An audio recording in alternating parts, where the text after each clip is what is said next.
मैं आप सभी विभूतियों का चंदन वंदन अभिनंदन करते हुए दो शब्द कहूंगी। आप सभी का हार्दिक वंदन और अभिनंदन। मोहम्मद है मेरी कर्म भूमि और छत्तीसगढ़ की माटी है मेरा चंदन। छत्तीसगढ़ की माटी है मेरा चंदन। मेरा उपविषय है कलम से क्रांति तक, आज की नारी आज की कविता। कलम केवल शब्दों की संरचना नहीं, वह युग चेतना की प्रज्वलित मशाल है। और जब यह मशाल नारी के कर कमलों में दीप्त होती है, तब इतिहास के जड़ अध्याय भी स्पंदित हो उठते हैं। कलम से क्रांति तक, आज की नारी आज की कविता केवल एक विषय नहीं है, अपितु समकालीन संवेदना का एक महागान है, जिसमें संघर्ष की सलीला है, स्वाभिमान की ज्वाला है, चेतना का आलोक है और परिवर्तन का प्रखर उद्घोष है। यह सब एक साथ स्पंदित होते हैं। आज की नारी अब मौन की परिधि से बंधी हुई परछाई नहीं, बल्कि विचारों की वाग देवी है, साहस की ज्योति है, अस्मिता की अधिष्ठात्री है और नव युग की प्रणेता बनकर उभरी है।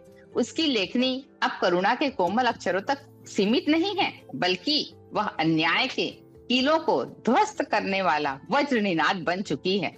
आज की कविता भी केवल छंदों की कोमल छाया नहीं, बल्कि समाज की विसंगतियों पर प्रहार करती एक सशक्त वाणी है, जो प्रश्न भी करती है, प्रतिरोध भी रचती है और परिवर्तन का पथ भी प्रशस्त करती है। वस्तुतः नारी की कलम आज केवल लिखती नहीं, वह समाज की दिशा और समय की दिशा दोनों को पुनर्लेखन करती है। जहाँ शब्दों में चेतना जागती है, वहीं कलम क्रांति बन जाती है। जहाँ नारी अपने मौन को अभिव्यक्ति देती है, वहीं उसका इतिहास करवट बदलता है।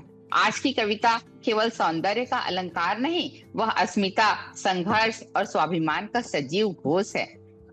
आगे हम देखते हैं कि नारी जो है वह जब कलम उठाती है तो युग में परिवर्तन का शंखनाद करती है, और जब यही कलम नारी के कर कमलों में आता है तो वह कविता नहीं लिखती, वह समाज की जड़ता को चुनौती देती है, अन्याय की दीवारों पर अपने प्रश्नों को लिखती है और मौन पीढ़ियों को स्वर प्रदान करती है। कभी नारी को केवल संवेदना का प्रतीक समझा गया, पर आज की नारी ने सिद्ध कर दिया कि वह संवेदना तो है पर दृढ़ संकल्प भी है, करुणा तो है उसमें पर वह क्रांति भी कर सकती है। आज की नारी अब चुप नहीं रहने वाली है, वह लिख रही है अपने सपनों को, अपने संघर्षों को और अपने अधिकारों को, और उस समाज का सच जो अक्सर उसे समझने से पहले ही परखने लग जाता है। आज अब कविता बदल चुकी है, वह केवल चांद, फूल, पवन की बातें नहीं करती, बल्कि नारी अब अपने समाज में अस्तित्व को बनाने में आगे आ रही है। वह असमानता, अन्याय, संघर्ष, स्वाभिमान और अपने आत्मनिर्भरता की बातें करती है। अब वह केवल अलंकार नहीं चाहती, अब वह अपने अधिकार की आवाज चाहती है। अब वह भाव नहीं, परिवर्तन का प्रखर उद्घोष करती है। अगर हम देखें तो महादेवी वर्मा की करुणा है, तो वहाँ सुभद्रा कुमारी चौहान ने अपनी वीरता प्रस्तुत कर दी है। सुभद्रा कुमारी चौहान ने झांसी की रानी कविता लिखकर हिंदी साहित्य में अपने आप का नाम स्वर्णिम अक्षरों में अंकित करा दिया। आप सभी ने तो सुना भी होगा कि सिंहासन हिल उठे, राजवंशों ने भृगुटी तानी थी, बूढ़े भारत में भी आई फिर से नई जवानी थी, गुमी हुई आजादी की कीमत सबने पहचानी थी, दूर फिरंगी को करने की सबने मन में ठानी थी, चमक उठी सन 57 में वह तलवार पुरानी थी, खूब लड़ी मर्दानी वह तो झांसी वाली रानी थी। तो जैसा हम देखते हैं कि जहाँ महादेवी वर्मा में करुणा है, वहीं हम देखते हैं सुभद्रा कुमारी चौहान में वीरता है।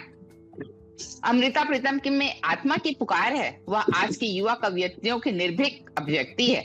ये सभी इस बात की साक्षी हैं कि नारी की कलम ने साहित्य को केवल सजाया नहीं, समाज को जगाया भी है। अतः मैं पूरे विश्वास के साथ कहना चाहूंगी कि आज की नारी केवल कविता की विषय वस्तु नहीं, वह स्वयं एक सशक्त कविता ही है। उसकी कलम अब आंसू नहीं लिखती, वह आकाश लिखती है, वह पीड़ा नहीं लिखती, वह परिवर्तन लिखती है। और सच तो यह है कि जब नारी की उंगलियां कलम थाम लेती हैं, तो वह इतिहास की दिशा ही बदल देती हैं।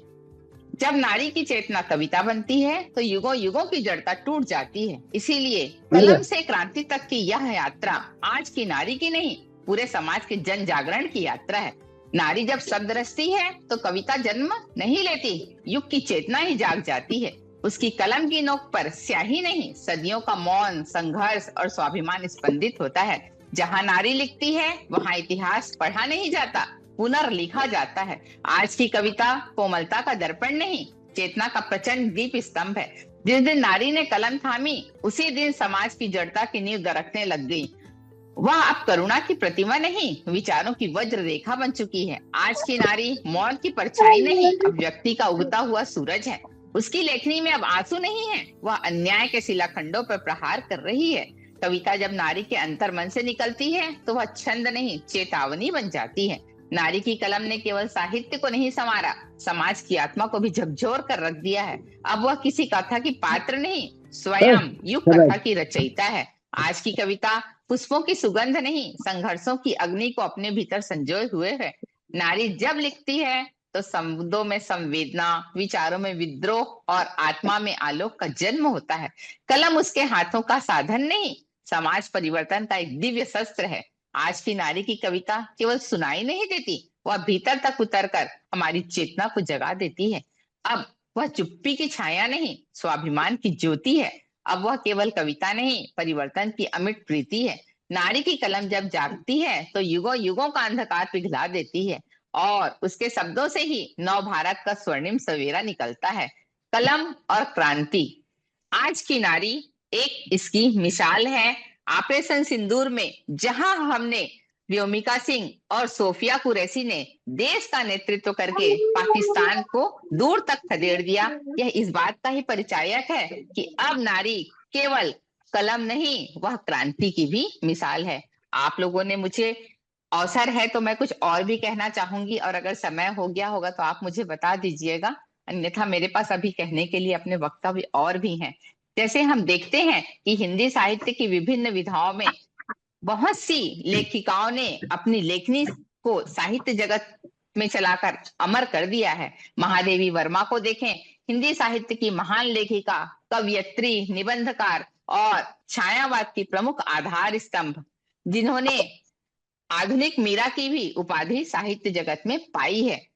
अगर हम देखें सुभद्रा कुमारी चौहान को, इन्होंने वीर रस और राष्ट्रभक्ति की ऐसी ऐसी गाथाएं लिख दी हैं जिन्होंने इन्हें हिंदी साहित्य जगत में अमर कर दिया। जहां एक ओर वीर रस से परिपूर्ण कविता झांसी की रानी लिखी, वहीं दूसरी ओर उन्होंने आत्मा को शांत भाव से जीने की सलाह दी। साध नाम की कविता इनका अमर उदाहरण है, जिन्होंने यह बताया कि कवयित्री भीड़ भाड़ से दूर नदी नर्मदा नदी के तट पर अपने जीवन को शांति के साथ बिताना चाहती है। अगर हम कृष्णा सोबती का प्रसिद्ध उपन्यास देखें, जिंदगी नामा, वह एक सशक्त महिला का उपन्यास है।